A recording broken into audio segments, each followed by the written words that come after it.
इस YouTube channel पर आप सभी का स्वागत है। आज हम रोमानिया के न्यू जेरूसलम मठ में हमारे प्रभु यीशु मसीह द्वारा बोले गए परमेश्वर के वचन को प्रस्तुत करते हैं। सर्वनाशकारी अग्नि पर परमेश्वर का वचन भाग 1। 4 स्वर्गदूतों को मुक्त कर दिया गया है। कुछ देर के लिए वे बंधे रहे। देखो, हे बालकों, पश्चिम से एक बादल और बड़ा कोहरा उठ रहा है और ओले भी गिरेंगे, परंतु ओले नहीं। क्या तुम समझ रहे हो? अफसोस, अफसोस, टेबल सेट है। देखो, स्वर्गदूत मेज की ओर बुलाता है।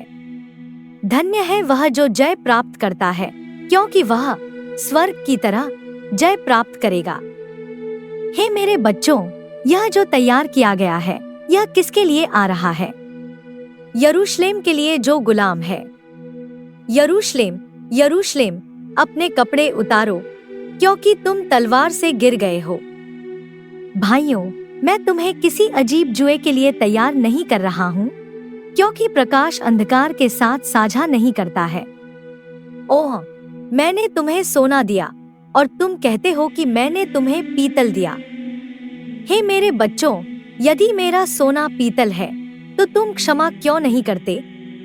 ओह, आप कितनी बार कहते हैं, और जैसे हम अपने अपराध क्षमा करते हैं, वैसे ही हमारे अपराध भी क्षमा करें।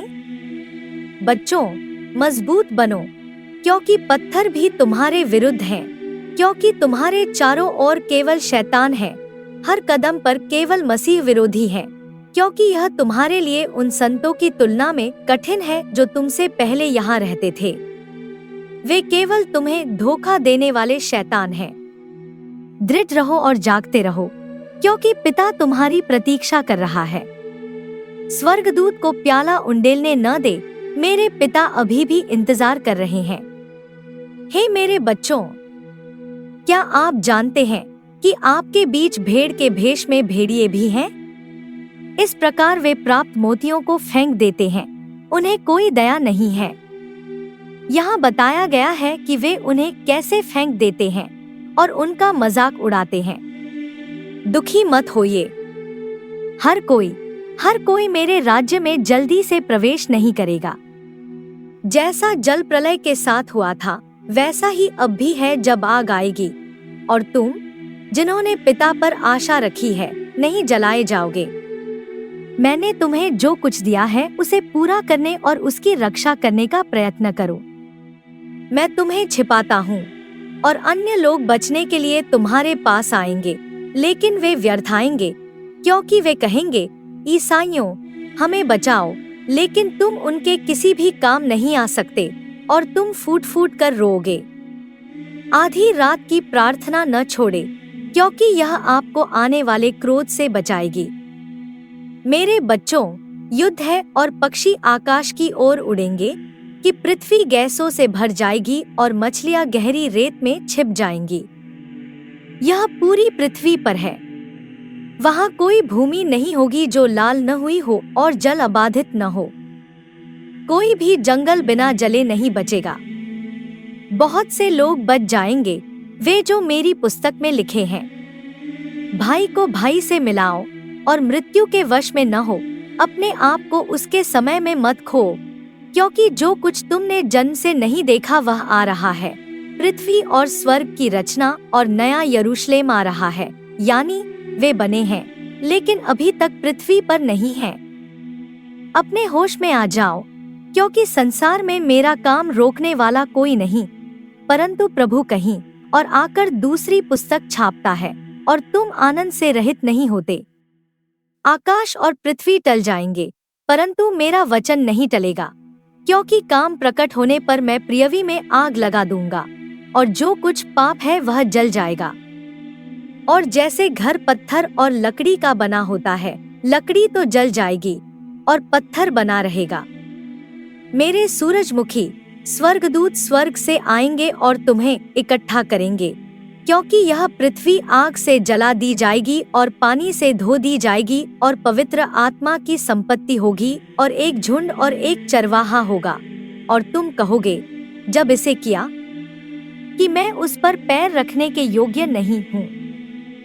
आप फटी आंखों से उस दुनिया को देखेंगे जो भाग जाएगी और मेरे क्रोध से बचने के लिए उसके पास छिपने की कोई जगह नहीं होगी। जो वचन मैंने जल प्रलय के समय कहा और रोया, वह रुक गया है, परंतु वह जल प्रलय से भी अधिक बुरा होगा और सदोम और अमोरा की आग के समान होगा, जिससे आज का अधर्म यहोवा के द्वारा भस्म हो जाएगा। इन शब्दों को याद रखें, क्योंकि उनकी एक सीमा है। रोमानिया, आप कैसे उजाड़ और दया के बिना और शक्ति के बिना रहेंगे यदि आपने खुद को पापों और विदेशी निकायों द्वारा नेतृत्व करने की अनुमति दी है, जो सीमा पार से आपकी ओर प्रवेश कर चुके हैं। अपना हृदय खोलो, क्योंकि आग सदोम और अमोरा से आ रही है।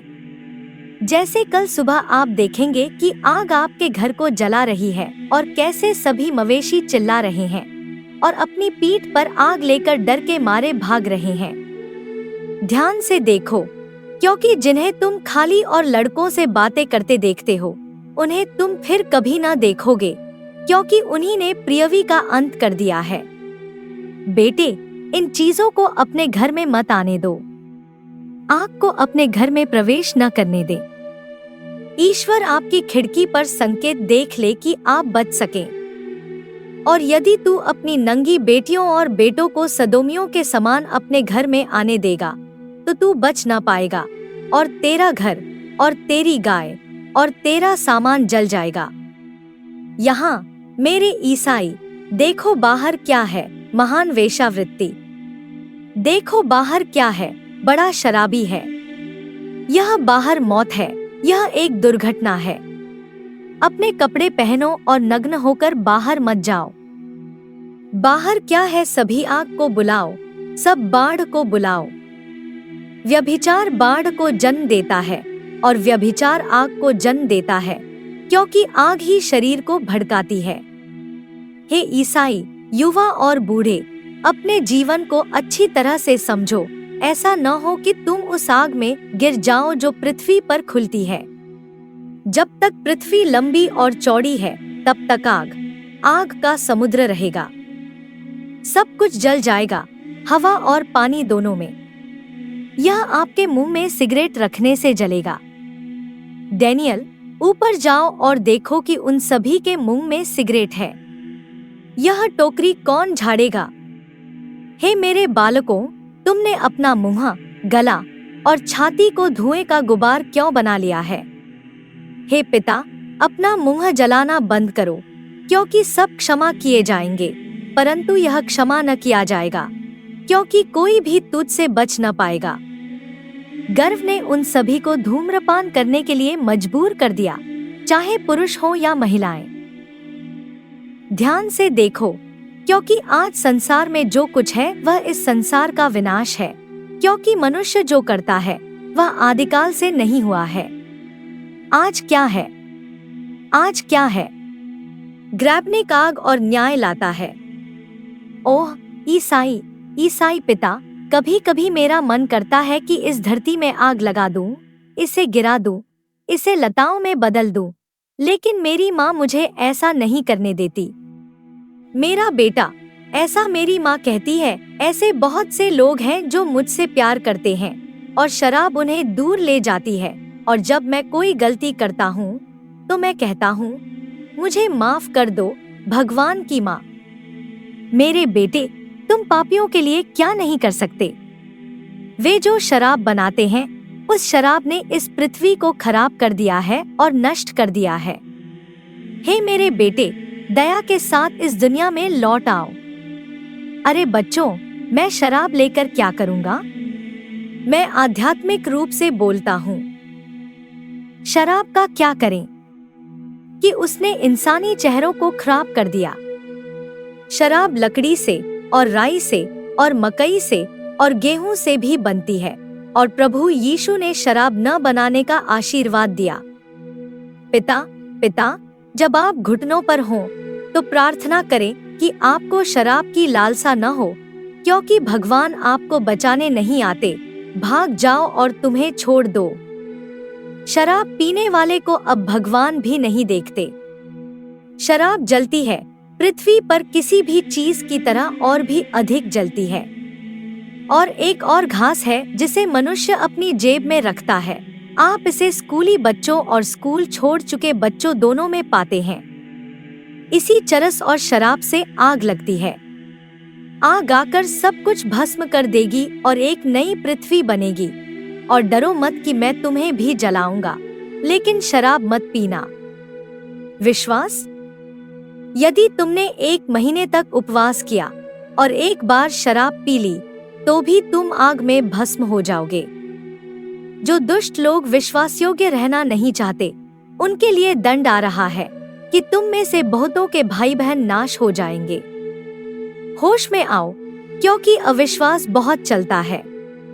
कल वह वफादार था और आज वह वफादार नहीं है। उसकी भूख ने उसे नष्ट कर दिया। हे मेरे बालकों, अलग हो जाओ, क्योंकि वे गैस की नाई जल उठेंगे। वैसे ही पापी मनुष्य आग से जलाया जाएगा। किताब में लिखा है कि भगवान ने कितनी बार तुम्हें पाप से धोया, लेकिन जान लो कि ऐसा नहीं हुआ जैसा इस धरती के साथ हुआ। पिता, बहुत से पाप किए गए हैं जिन्हें प्रभु यीशु केवल अग्नि से ही मिटा सकते हैं। उपवास के द्वारा शरीर से वासना को दूर करो, क्योंकि तुम वासना के साथ मेरे राज्य में प्रवेश नहीं करोगे। बस सांसारिक होना बंद करो। अपने आप को सांसारिक वस्तुओं से शुद्ध करो, क्योंकि वह समय आ रहा है जब तुम मेरे बाद के चरण में प्रवेश नहीं कर पाओगे। हे पिता इस्राएल, आत्मिक बनो, मैं यही चाहता हूँ, क्योंकि सारी पृथ्वी जल रही है और आग में तप रही है। और यदि तुम्हारा शरीर पार्थिव है, तो वह आग में से होकर गुजरता है। इस्राएल, यदि तुम नहीं चाहते तो परमेश्वर तुम्हें बाध्य नहीं करता। अब प्रभु के लिए आपको बाध्य करने का समय नहीं है, क्योंकि ईश्वर अपनी संपत्ति ले लेगा। ईश्वर सब कुछ ले लेगा, सबसे निचली मिट्टी तक। पृथ्वी फट जाएगी और जल जाएगी, क्योंकि परमेश्वर मनुष्य के लिए घृणित हो गया है। मेरे बच्चों, मेरे फूलों, तुम्हें लेने के लिए स्वर्गदूतों के आने का समय आ रहा है, क्योंकि पवित्र शास्त्र में लिखा है कि कुछ समय के लिए पृथ्वी प्रकृति से रहित हो जाएगी। तब वह कहाँ होगा? हे मेरे बालकों, अपने प्राण की रक्षा करो, क्योंकि आग पृथ्वी पर आती है और उसी को देती है जिसने अपने शरीर को तंबाकू और पेय से भिगोया है। हे मेरे बेटे, अब अधिक समय नहीं रह गया है और परमेश्वर ने अपना कार्य पूरा कर लिया है, और यह अब और ज्ञात नहीं होगा कि उसकी आत्मा कहाँ रह गई, कि परमेश्वर अपना स्थान और अपना पात्र उड़ा देगा, क्योंकि तू नरम नहीं हुआ। लेकिन नरम होने का समय तब आता है जब भस्म करने वाली आग आ जाती है। तब तुम्हारा सारा हृदय नरम हो जाएगा, परंतु यह व्यर्थ होगा। हे मेरी प्रजा, मैं सच्ची बात कहता हूँ, जब आग पृथ्वी पर पड़ेगी, तब तुम भस्म हो जाओगे। तुम आग के साथ जंगल की ओर भाग जाओगे और कहोगे, हे मेरे प्रभु, हे मेरे परमेश्वर, तूने मुझे क्यों दंड दिया आग के साथ? और भगवान कहेंगे, क्योंकि तुम दुनिया के साथ बैठे और दुनिया की तरह व्यवहार किया, इस कारण आग तुम पर आ गई। क्योंकि तुमने मेरे आज और पुराने दिनों के परिश्रम पर विचार नहीं किया। तुमने कहा कि भगवान नहीं करते, टोपी या बांस या पोट के लिए तुम्हें हराओ। मैंने एक बार कहा था कि बच्चों के गर्भधारण को 3 साल तक रखें, ताकि महिला अपना काम कर सके, और आपने यह बात भी नहीं रखी। .ru हर पुरुष वासना के लिए स्त्री के पास जाता है, लेकिन यह जान लो कि वासना तुम्हें नरक की ओर ले जाती है। सही समय पर स्त्री के पास जाओ और कहो, मैं उस स्त्री के पास जाऊंगा, लेकिन वासना से नहीं, बल्कि एक बच्चा पैदा करने और उसे भगवान को देने के लिए। हे मेरे लोगों, तुम सदैव उपवास करो ताकि भूख मिट जाए। मेरी प्रजा इस्राएल के लोग जल से होकर गुजरे और हम आग से होकर गुजरेंगे, क्योंकि आग पृथ्वी पर बहुत बढ़ गई है। आग मनुष्य के मुख से वैसे ही निकलती है जैसे स्वर्ग से नहीं, परंतु परमेश्वर फूंकेगा और लोगों के मुंह से आग निकलेगी। यह आज के संदेश का अंत है। भगवान आपको आशीर्वाद दे और आपको अपने सबसे पवित्र हृदय के करीब रखें। तथास्तु।